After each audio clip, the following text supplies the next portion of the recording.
நம்ம எல்லாருக்கும் பிடிச்ச முந்திரி பருப்பு இவ்வளோ கஷ்டப்பட்டு தான் உருவாக்கணுமா அப்படிங்கிற மாதிரி தான் இருந்துச்சு. ஸோ நாங்கள் ரீசெண்டாக புதுக்கோட்டையிலேருந்து தஞ்சாவூர் போகிற வழியில் ஹைவேஸில் நிறைய இடத்துல இந்த மாதிரி குட்டி குட்டியாக கடை போட்டு செல் பண்ணிட்டு இருந்தாங்க. ஃபர்ஸ்ட்டு முந்திரி பழத்திலிருந்து அந்த கொட்டையை தனியாக பிரித்து எடுத்து அதுக்கப்புறமா அதை காய வச்சு அதுக்கப்புறம் இந்த மாதிரி நெருப்பில் போட்டு அதை வாட்டுறாங்க. அந்த டைமில் அதுலேருந்து ஏதோ ஒரு லிக்விட் வரும் அப்படிங்கிற மாதிரி கூட அவங்க சொன்னாங்க. ஸோ அதெல்லாம் கையில் படும்போது நம்ம ஸ்கின் வந்து எரியிற மாதிரி இருக்கும், ஸ்கின் பிச்சுட்டு வந்துடும் அப்படிங்கிற மாதிரி சொன்னாங்க.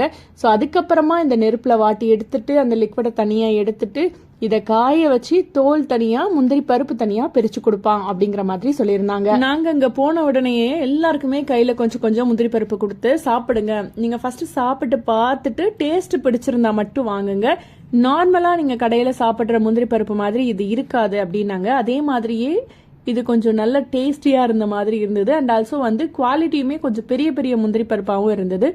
இது வந்து 1 கிலோ வந்து 1000 ரூபாய்க்கு செல் பண்ணாங்க. நான் வந்து ஒரு 1/2 kg மட்டும் போதும்னு சொல்லி வாங்கிக்கிட்டேன். அவங்க அந்த பேக்கெட்ல கொடுத்த முந்திரி பருப்புல ஒரு முந்திரி பருப்பு கூட உடையவே கிடையாது, எல்லாமே முழுசா இருந்தது. அண்ட் ஆல்சோ நல்ல ஒரு 2 inches கிட்ட நல்ல பெரிய முந்திரி பருப்பாகவும் இருந்தது. சாப்பிட்றதுக்கும் டேஸ்டியா இருந்தது. நீங்க அந்த சைட் போயிருக்கீங்களா, இதெல்லாம் வாங்கி சாப்பிட்ருக்கீங்களா அப்படிங்கறத கமெண்ட்ஸ்ல மறக்காம என் கூட ஷேர் பண்ணிக்கோங்க. நாளைக்கு வேற ஒரு இன்ட்ரெஸ்டிங்கான விளாகோட உங்களை நான் மீட் பண்றேன். எனக்காக மறக்காம ஐடியா மட்டும் ஃபாலோ பண்ணிக்கிறீங்களா? ஓகே, பாய்.